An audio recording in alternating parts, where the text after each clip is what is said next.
There you go. Hello, listeners.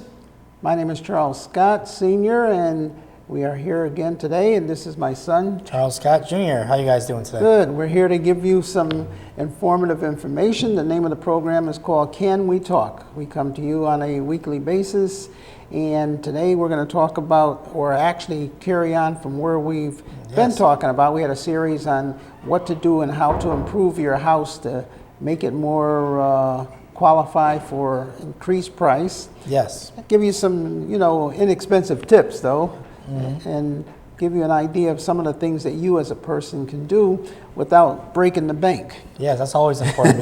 We want to save people money out here, definitely, especially in the upcoming recession we have coming up. There's a lot of things that are changing. Every week we say there's change, but we're in the real estate market. Actually, I'm the broker for Tri-State Realty. Charles is also co-broker. Just to tell you a little bit about ourselves, in case you never tuned in before, because from what I understand, we're getting a lot of new listeners. We're getting a lot of new listeners out there, a lot of new viewers. A lot of new viewers, so maybe we should give you a little background of what we do. We're real estate brokers, and we are mostly information. We give people a lot of information. Yes. Tell them how they can help sell their home, or if you're looking to buy a home, we give you a lot of creative information about that also. We've been in the marketplace in the business for over 37 years, or at least I have. I mean, oh, yeah, I know you haven't. Yeah, a good 10, maybe 12 in me. But we're able to give you some insight as to what's happening. We don't have a crystal ball, but a lot of times history repeats itself, and for some of the things that have happened in the past, we can give you an idea of what's going to happen. And also, a lot of this is based upon the current market conditions, which are rapidly changing. Changing every day, as we see. And the thing is, as you see what me and my father were saying, we're looking at this every day. So make sure you subscribe and look at us every week, because what we're going to do is summarize what's going on in the upcoming week. And right now, we have an exciting week coming up this week. Because the Federal Reserve is meeting on Tuesday and Wednesday. And when they meet, that means they're going to be discussing interest rate hikes, as they call them. And people say, people get scared when they hear about interest rates, but they shouldn't, because with the interest rates going up, that's going to help us get a control on inflation. Because inflation, as people can see, has been out of control lately this whole year. Gas prices from grocery and where else? And the home prices. Not only there, that's about everything. Yeah, just right. About everything. So you may make $1 more in your pay, and the items you buy may go up by $2. Right. We're seeing that every day. So even though you make more money in your pay, because the cost goes up, it makes it look like you really didn't make too much more money. Very true. There's good inflation, and I guess you can say bad inflation. So if you own a home and the price of the home has gone up because of the inflation, then I guess you're in a good position. What do we see in that article we saw last month? Some people's homes are out-earning them. They may be making $100,000 a year, $50,000. Their house went up 120. And you're like, oh my goodness. Well, I always said that to people when people were looking to buy a house.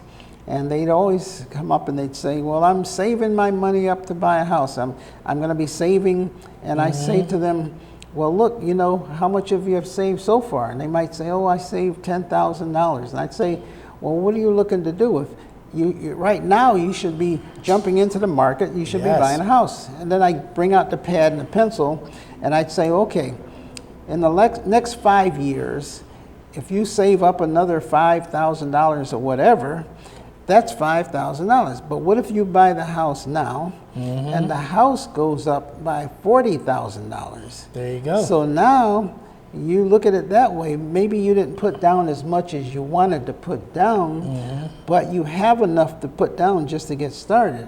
And with that, they build equity. And now you're going to build equity. Because if not, she will be renting all those years and going right to the landlord. Right. And what's better? And at the end of 5 years, when you move out with your landlord and you move out and he shakes your hand, or 5 years later after you bought the house, you have let's say you decide to just sell the house. Now you got $50,000 in your pocket. Exactly. So you got 0 versus 50,000. It doesn't take a rocket scientist to figure that out.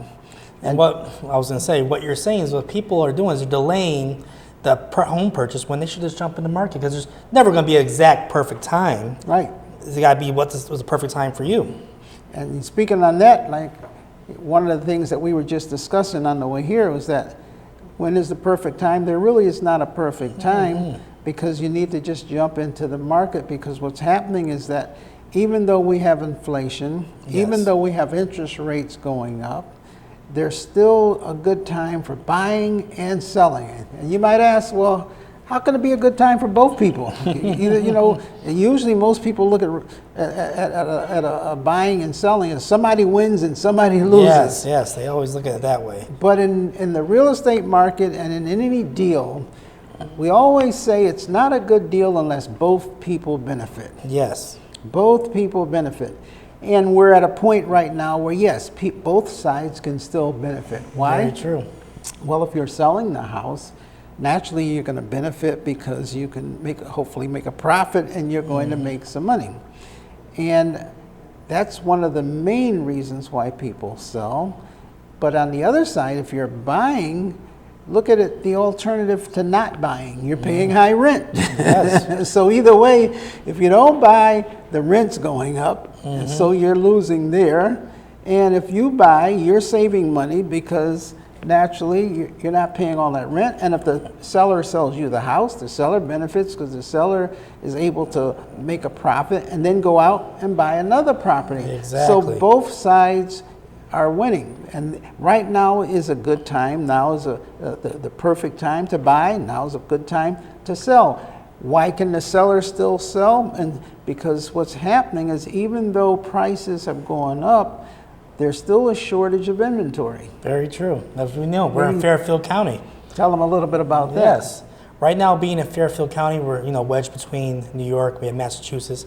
We're seeing an influx, as we know, New Yorkers coming in the past 2 years. And those people are coming in and they're buying up a lot of the houses, and they're qualified. They're qualified to buy these properties, some paying even cash. And what that is doing is kind of putting a little bit of a squeeze on, let's say, the first-time home buyer.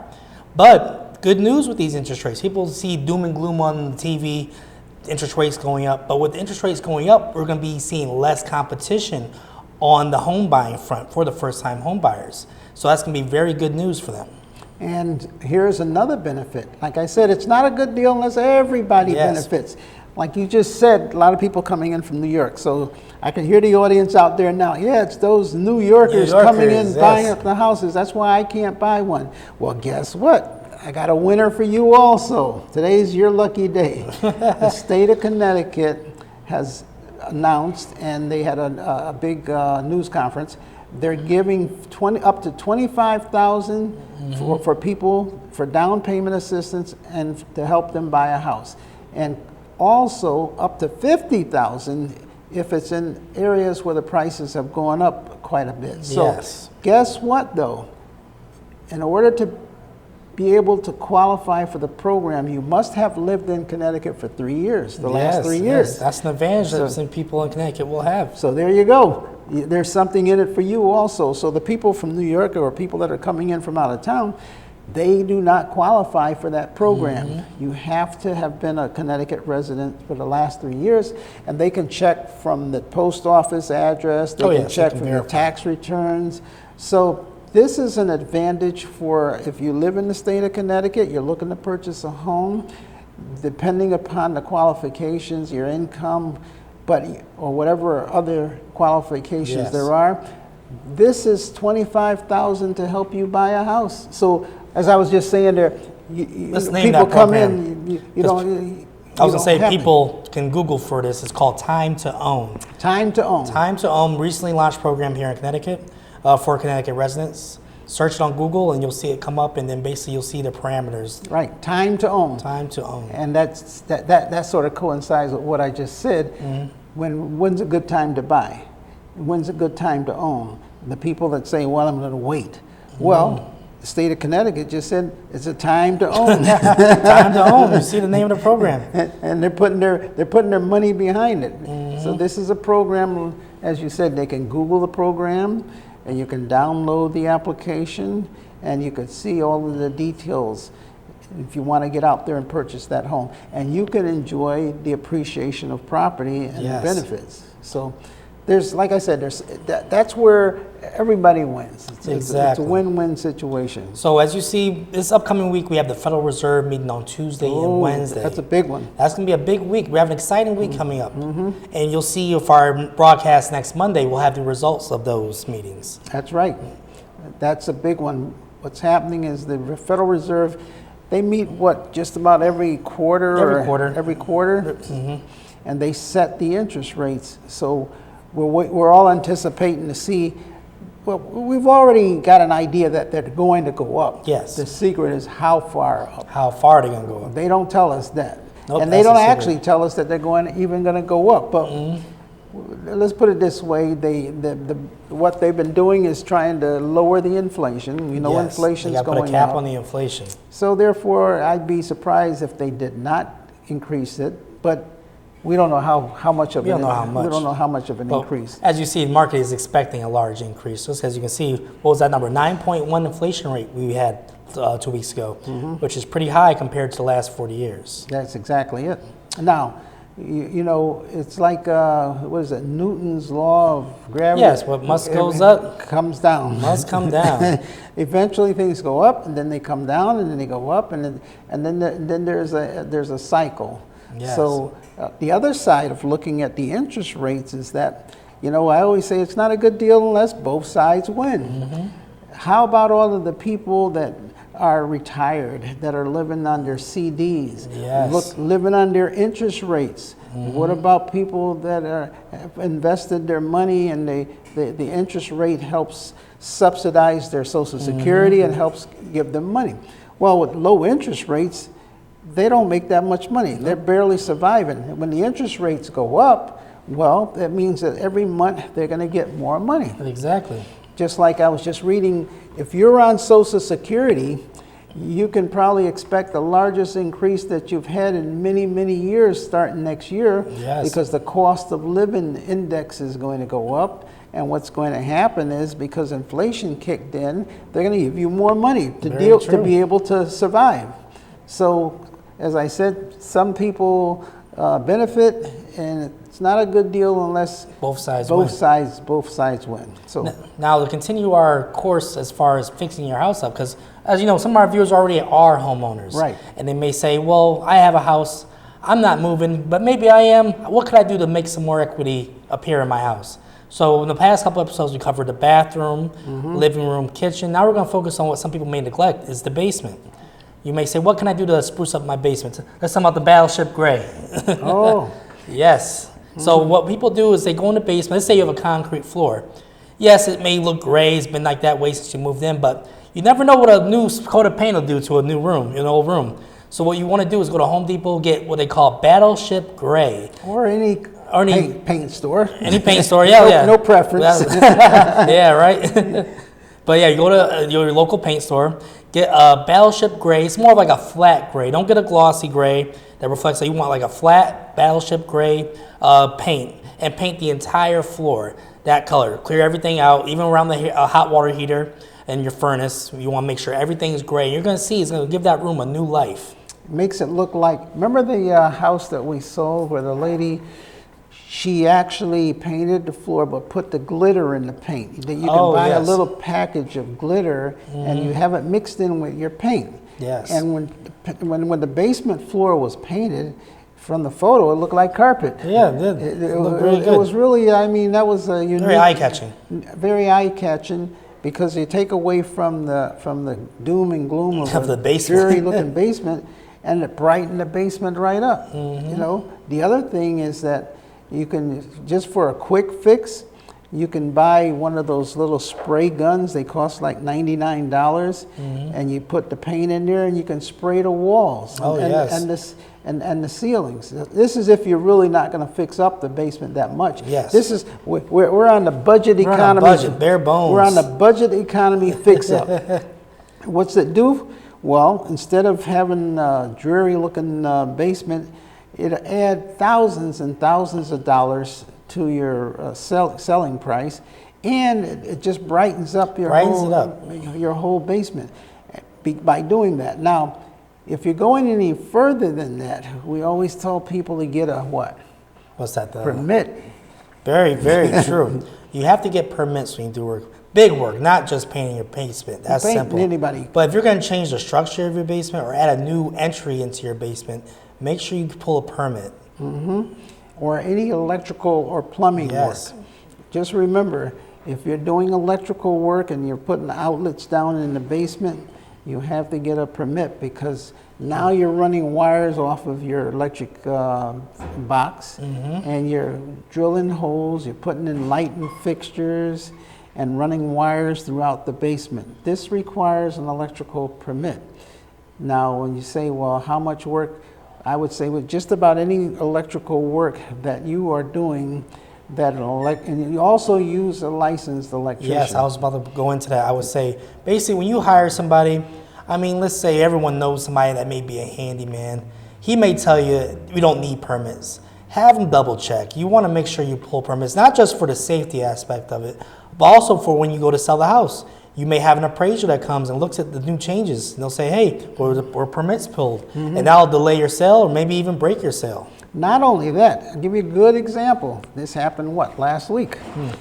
What happens is that about 2-3 weeks ago, the gentleman was selling the house, and he had someone doing some electrical work and putting lights up in the house. And I said to him, are you sure that they're grounding those wires? Oh, yes, you know, the person, he's a licensed electrician, and this is his worker. Well, I'm saying make sure the worker knows what he's doing. Oh, I'm sure he knows what he's doing. The person who he works for has a license. I'm saying, but does the worker have a license? Yeah, worker might be taking shortcuts. So sure enough, put all the lights up, everything is installed, but now the buyer hires a inspector. Yes. So now the inspector comes, and he's got a little tool that he can actually just touch the light or aim at it to see if it's grounded, to see if it makes a noise. Exactly. And if it doesn't make if it makes a noise and it starts beeping, that means the wires are not grounded. Not grounded. So sure enough, here's the seller in the house, and I tell the seller, you know, a lot of those wires are not grounded. He said, yeah, I heard a lot of beeps going on everywhere around down Exactly. there. So I said, see, this is what I was trying to tell you. You have to make sure that those wires are grounded. So one of the requirements of the buyer now is that they check those wires and make sure that those wires are grounded before the property is sold. So you may get away with it by not hiring a licensed inspector and by putting the lights up there, but sooner or later, what if you have a fire? Yes, very true. That's another good example. If you have a fire, let's say, you know how you see in the paper where they always say the fire started in this corner, that corner. Fire started from an electrical outlet, or the fire started from an electrical light. And then they say, well, who was the electrician that did this work? Handyman number 2. And what happens is then your insurance won't cover it. They'll say, hey, there you go. You hired somebody that wasn't licensed and it wasn't safe. Why should we cover this damage? There you go. So you risk a lot of things by not doing it properly. Yes. Same thing with the plumbing. We see a lot of people, what they do, they put a bathroom down in the basement. Yes, very true. That requires a permit too. What happens now, the appraiser comes to look at the house. He looks on what they call a property card. That tells him at City Hall what's in that house. 2 baths. Now he comes back and he's counting 1, 2, surprise, 3. Where'd that come from? Where'd that one come from? Exactly. We're seeing that a lot when it comes to the 3-family houses, right in the basement. I mean, the owner moves in and they think they're doing a favor. They'll move in the in-laws or someone downstairs, add a bathroom, add a kitchen. But they don't realize you have to pull permits when it comes to this. The City Hall is seeing it as a property card of 1 kitchen, 1 bathroom, not downstairs included another bathroom, another kitchen. Because in the end, the city needs to tax each parcel according to what the value of the house is. You adding another bathroom, another toilet, you are increasing the value, but you didn't pull the permits. So it's not on the books. Right. And if you're increasing the value, only if it's got a permit. Yes. So it may be decreasing the value if you didn't get the permit. Now, people get away with it. Why? Because they don't go to sell the house. And they can live there for 30 years, 25 years, and leave it the way it is. But they don't understand if they have a fire, if they have a break and have to Yes. put an insurance claim, now you're in jeopardy because you've done something that is illegal. By illegal, it means the law says you must pull a permit for the safety of not only your family, but also the surrounding properties. Very true. Now, other way of looking at it too, here's another thing that you got to look at. In some cities, like in the suburbia, like if you go into like, Monroe. Monroe, yes. Like in Monroe, most of the homes have septic and they have Yes. wells. So well, water, and septics.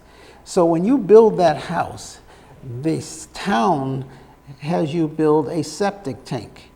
The septic tank is built because you say you're putting in 2 baths.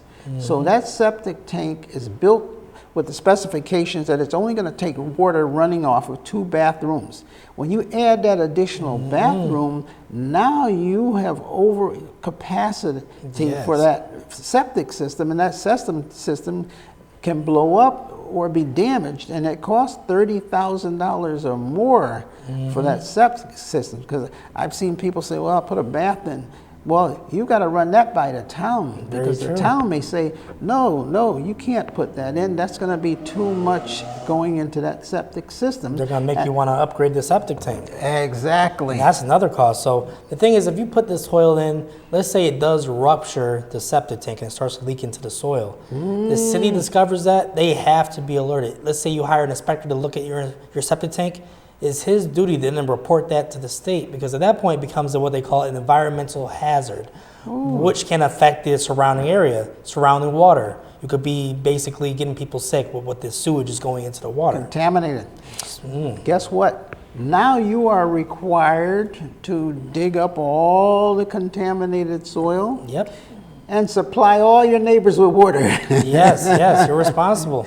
You're responsible for the water company coming in, supplying all their water needs, the cost. The removal, the cost. And who's paying that? You are. Yep. Insurance company's not paying that, because insurance company's going to say you were negligent in doing that in the first place. Yep, they say you should never add that bathroom downstairs. Right. So see, what I'm telling a lot of people out there, they're probably thinking back now saying, oh my goodness, we got a bathroom, if you've already put a bathroom in there, and if you've already done some of these things, it's not too late, because then you can go and you can apply for a permit. Yes. They'll come out, they will inspect it, and they will give you a CO, certificate of occupancy, saying that everything is okay, or they'll give you recommendations as to what you can do to correct it. Yes. I mean, we had property recently we sold. What about the porch? People built the porch, no permit. But No permit, but what do we have to do? They had to go down to City Hall, talk to the building inspector, get an appointment to come out. He inspected it and said it passed. But the thing is, they were under the assumption that since the house already had a deck, they took it apart and built it. Still need this, permit. Still need to pull permits. how do you know it was put back the right way? Exactly. So, again, like you were saying, we're talking to you about some ways that you can improve your house, or maybe many of you out there already did some of the things that we just told you. Yes, We're giving you some ideas to save you a whole lot of money. And also, if you're looking to buy a house, we're telling you some of the things to look for if you're looking to buy that house. And like I said, we've walked them through the inside, the outside. Yes. We're downstairs in the basement now. Some improvements that you want to make in the basement. And it can go from Well, tell them your trick for the basement. $200 or $300 or more. Some people may say in the basement, I have a lot of clutter, a lot of tools down there. I don't know how to build shelves and stuff like that. Tell them the cinder blocks. You get cinder blocks, you get some 2x4s, build them close to the walls, outer walls. You can make a few shelves in a day.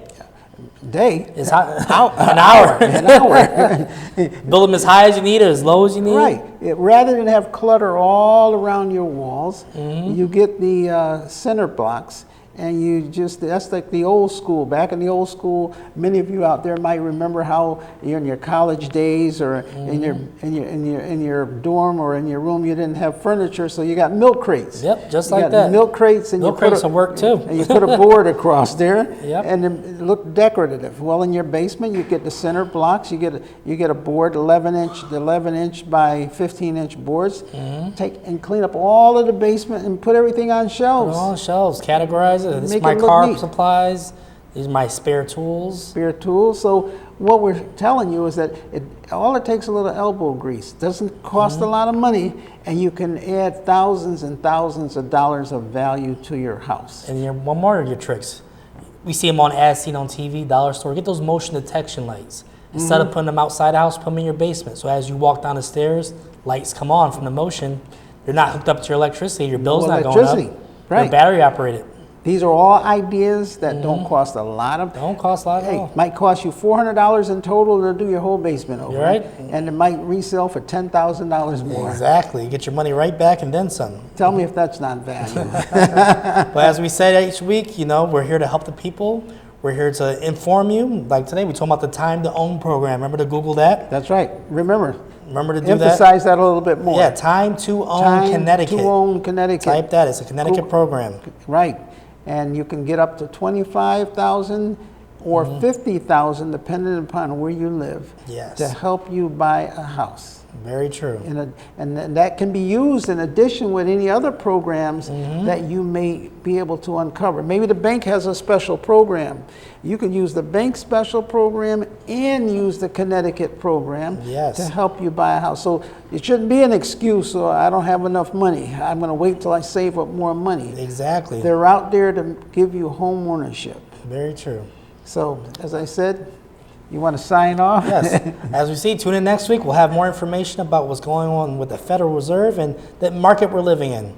And also, one of the things next week, with the Federal Reserve increasing the rate, hopefully we can give you some benefits.